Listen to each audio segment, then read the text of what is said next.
What's up, my folks? I hope y'all are doing good. Hey, we got a couple junior mill makers coming up. I want to give a couple tips to them on this video as well. That's why I got a picture of this belt mill on here.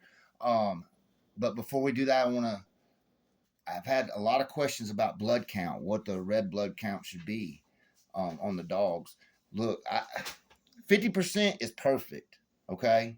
To me, I like it. I love a 50%. He's going to be able to push oxygen good. He's going to have good energy. He ain't going to be hot. But um, anything over like say 36, 37% up, they say you're okay. I really don't like them to be in the 30s at all, but you will get them down like that. I mean, even running antibiotics will make the blood count go fucked up. But if you get down below 35%, you have a problem. You have a real problem. Okay. So you understand that there's a lot of like the white blood count and hemoglobin count and all that stuff. But the main thing you want to be concerning yourself with is your red blood cell count. 40 to 50%. You're pretty safe. You're safe to hunt with him. He should be able to perform. He shouldn't kill his kidneys. He shouldn't sour his blood up. But that shit's important to know, guys. So that's things that all of you guys should understand about that. Anything under 36%, you're in the real getting close to being fucked up stage. Okay, understand that. All right, so let's talk about it. I had some questions about some belt mills, and I'm doing this for mainly for one guy's inquiring about it. Well, two guys were, but I'm sure many of you guys have thought about it. I don't, as far as I know, I was the first one to make one like this years ago. The biggest thing on these mills is right in here. You're going to have to get that stitched. What this is a PVC belt. It's a slick back. It's got the carpet on, like a carpet on the back of it, but this right here is PVC. But you'll have to have that stitching put on it. It's not stitching. What it is it's a metal lacing that they punch in, and they have to do it with a press. It's very, very tough shit. Now this particular mill, I think I used a little too thick a belt on because you had to get it in the sun. That's what it's doing here to work it. And when you have the belt too hot, it gets a little flimsy, and the dog can actually feel the rollers under his pads if it flexes. But other than that, other than the conveyor belt system and the flat metal on it, you build the mill exactly the same. My mill's what I call convertibles. I just had one bar coming off and a bar coming halfway over. I didn't have on my belt mill. So you could take that dog over this, set him down on it, up over it. You didn't have to walk him through. You know what I mean? I like to use aluminum diamond plate. Now that was painted on the back for my thing, and always put me some diamond plate on for anywhere the chain's going to hit it. In case you want to leave it outside, a lot of my mills, I'm rough on shit, guys. I ain't gonna lie. My mills will stay out in the shed and all that stuff. And just beating the dog letting off, it'll rust unless it's powder coated or aluminum. But for you guys making steel mills this way. Now, when you put your corners up over here, don't leave that open. Take you a piece of metal, cut your square, weld it down, grind it smooth, you know what I mean? So water doesn't go in this pipe. Now, as far as your rollers, what I was using for my rollers on the belt mills, I was using a 4-inch hub, okay, a wheel hub, and then take a piece of 4-inch PVC pipe, stick that hub in there with the thread, and then screw it together so you have like a tube that'll spin with a bearing on it. Do it other than that, it's the same thing as a slap mill. Now, this is where it gets tricky, guys, and I'm no artist here, but on your rollers, you can't find a conveyor system that's tight enough, okay? It's just not tight enough. You need to take you some stock and weld your roller skate wheels. I know that's not perfect, but weld them in a line, okay? And you can figure out I can't remember what it is. I think it was only like 1.25 inches apart is what I did mine. And then make another one and tuck it up tight where it almost touches that bar. So you have very little spots in between that doesn't have a roller. All right, now this was what I learned later on in building them. If you have a CNC shop or whatever that you can get your piece of metal cut, get some 060 aluminum or a piece of whatever you can get, flat sheet metal, and then have them CNC slots just big enough where when you lay it down, now they'll have to measure it out and it'll have to be perfect or it'll fuck it up. Now make sure you do everything good and square or it won't fit. Where when you lay this piece of flat, like when you lay that down in between your thing, the wheels will stick up just high enough, where they're just sticking up just barely over that metal where there's like a little roll like that. And then there's the flat metal where you have a bunch of little rolls like that.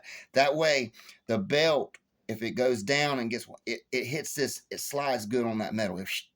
Right over the top of it. It's very slick as glass. Just don't get, that's when I started putting the metal down.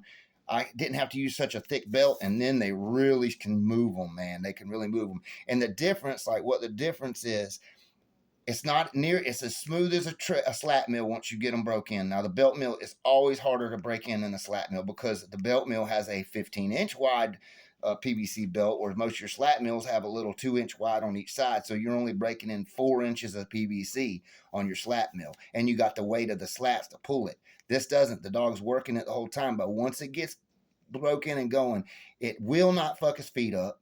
You ain't got to worry about him breaking toenails. You don't worry about him getting pad burnt. You don't worry about him ripping pads off in between slats. It's much safer, and especially if you put on like a Cadillac. Now, what I mean by that is when you walk the dog in the chute, okay, like here's your chute, you'll come up with your bar straight up, and then you want to come up with it like that, you know, and then come over with a piece like that, and then this side's open where you can bring the dog in and out or over. You don't need to come all the way over with your bars and put it like that. I mean, it's just, it makes the mill much easier to use when you make them like a convertible. But yeah, that's my trick. Now, as far as where you can get them laced together, there was a spot down in Florida that I used that seemed to work pretty good. But this is what the old belt mills look like. But those wheels right there, that's the same wheels I used for the hubs. You know, those pneumatic wheels that got the ball bearings in them all, and they're cheap enough that if they start burning up the bearings in them, you can just pop them right out and put another one on. You know what I mean? It's no big deal. It's very easy to work on those mills. But yeah, they take a long time to make and a hell of a lot of money. Okay, understand that belt and that lacing is going to be about $400 before you get into this. I don't want y'all to build your frame, and to get your metal CNC'd is around $300. And then your wheels, you're going to have to, it's time consuming, you know, because you cannot buy a conveyor system that is good enough for that. You'll have to make your own, because that was the question too. Can I just buy one of them racks like they use on UPS trucks? No, you have to make your own, because the wheels are too far apart on that. Then the belt will like flex in between it, and then the dog won't like running on it. Okay, so this is how I fixed that. This was the prototype. This was the first one I ever built.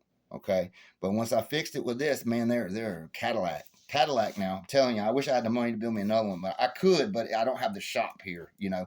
Okay, and again, you know, I'll let y'all look at that while I'm telling you this, that y'all get a little idea about, you know, if you want to check anything. And you see, there's always bracing. Have your 45s on it. Have your, you know, your cross members. You don't want any flex in that mill. Should be able to fall down a damn flight of stairs and not mess nothing up. You understand what I'm saying? But okay, now, like I told you guys, there's a lot going on in these dogs. There's a lot of cheese eaters in these dogs. There's a lot of people that y'all got to watch in these dogs. And the worst place y'all can be on these dogs is the internet, on the Facebook and the chats and all the fucking goo things. All right, you know that people ask why I don't do lives and do chats. I'm not going to be responsible with doing chats. Okay, I'm not going to be responsible when somebody comes in here that is a wolf in sheep's clothing and uses my chat system and becomes friends and gets some kind of like respect from people, and then the son of a bitch ain't no good. You know what I mean? There's a lot of that going on in these dogs. You got to ask yourself, guys, anyone in these dogs right now, I don't care if they just got pets, if they're on there talking that silly shit, there's one of three things, okay? One of three things, and none of them are good. None of them are good. All right? It's all there is to it. One is they're just trying to bullshit greenhorns, and they're idiots, you know, and they don't understand it yet. Two, they're complete morons and just don't give a fuck.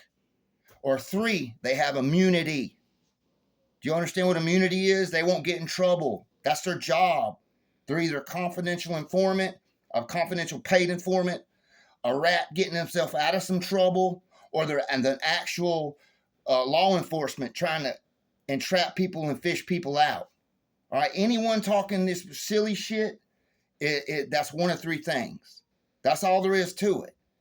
Even if people were matching dogs, do you think they would be on there saying it if they were legit? Come on.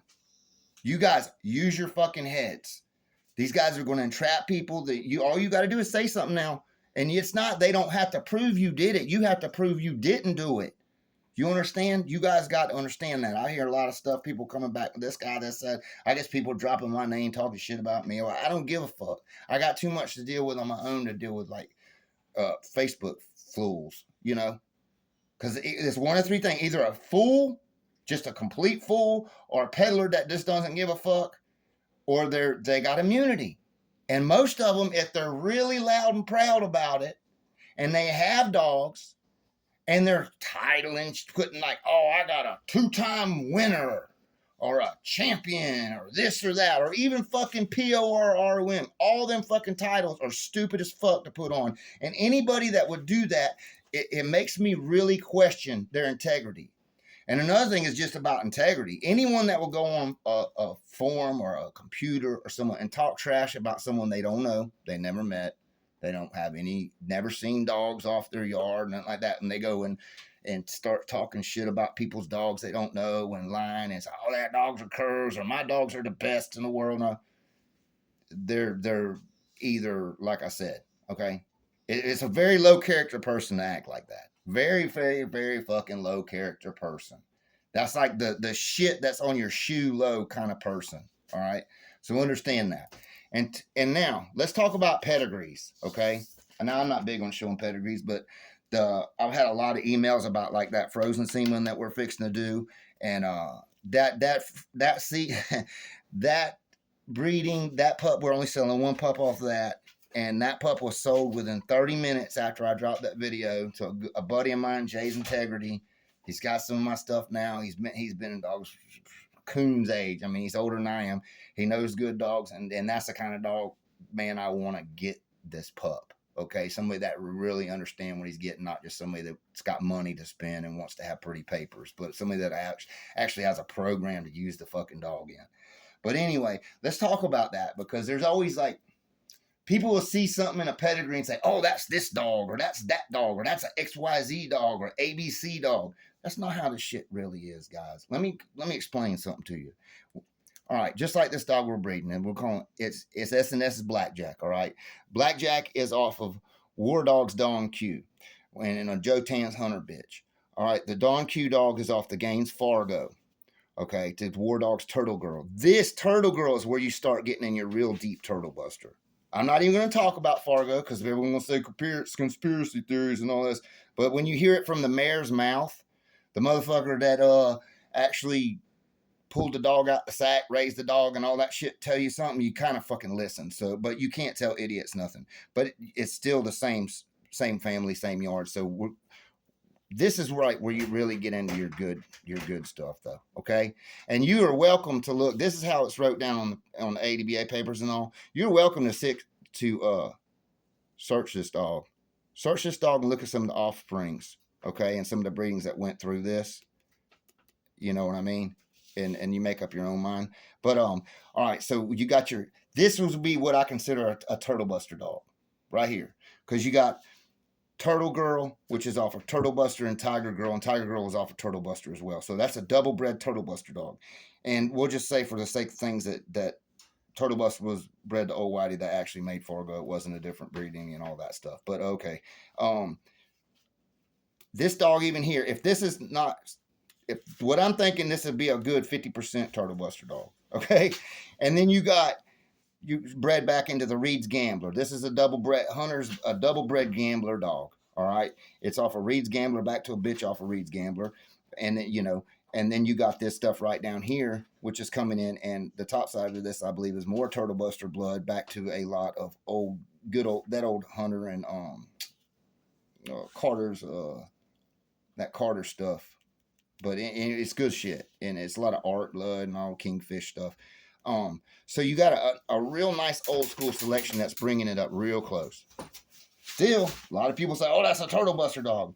Well, you're forgetting the Mayor's Bud is fucking damn red boy as hell, britches and all that stuff. And then you got all the Iron Line stuff, the Bobcat and all that. You're not gonna give none of that shit credit. Then you got the Reed's Gambler, the pumpkin stuff. Yeah, you got Turtle Buster in there, but you got a lot of other stuff too. All right. Okay, then when you get into the bottom, the way we're breeding, all right, which Little Angel, which is off, of course, off of my Buster dog to the Bloody Rita bitch. And Buster, this is where all the hate comes in, because this one little girl right here, they fucking hate anything that's successful though. You know, people do their own things in dogs. If they want to breed dogs for papers and keep bloodlines alive and try to go tight, that's their business. You know what I mean? It's not my cup of tea, but I like using the nice sugar, to make my flavor.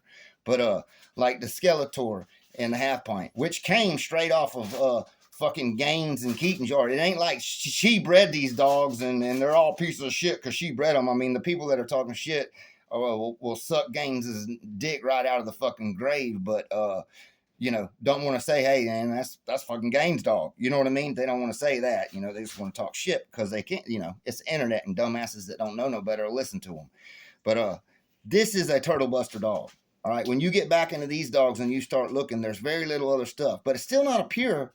They're still not pure Turtle Buster. You have Jeep Red Boy Rascal for the out, and you have a lot of Fargo blood. And you can't convince me no different on that shit, because when I've been in these dogs long enough, when somebody says, well, this is how it is, you fucking better listen to them, okay?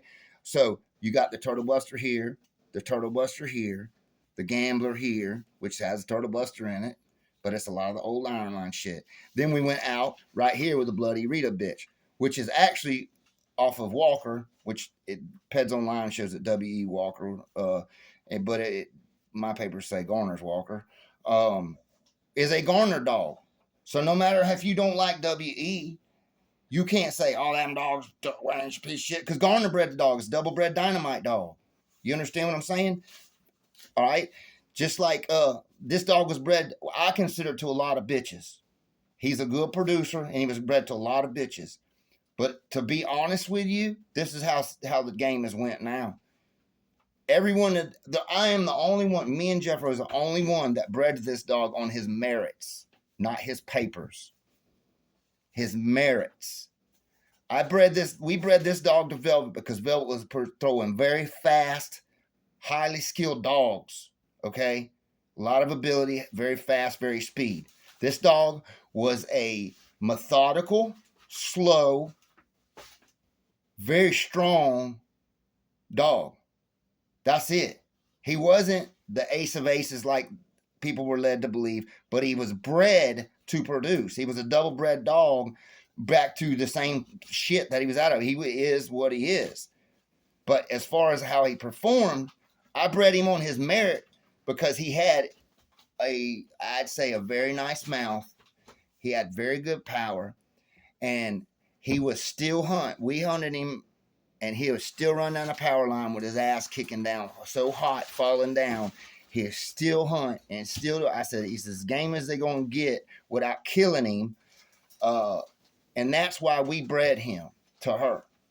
That's the only reason we bred him. It ain't had nothing to do with the papers, because I didn't know fucking diddly shit about how he was bred, really. Okay? I knew he come from Garner, but that was it, And then you got the Velvet bitch, which she didn't get bred till later in life. She didn't start until later in life, which she's off the Wild Size Leafy and the Jazzy stuff, which is all the Out Bandit, the Hargroves Outlaw, Niggerino stuff, and the Jazzy is a lot of Eli Jr. type stuff with the back to the banjo for the out. So, and like this breeding here, we're breeding back to this dog on the fact that we know that those dogs are very game, and they show very game dogs that have high intelligence levels too. High intelligence with a good skill set, a real good skill set. They possess a lot. They bring a lot to the table. So Little Angel, to me, I felt like she was the best representative of the Buster stuff coming out, not to this dog, but for the size and the way she. Another thing people got to think of, this bitch is bad. She's straight bad. She's very, very talented. She possesses the talent coming from this bottom side, okay?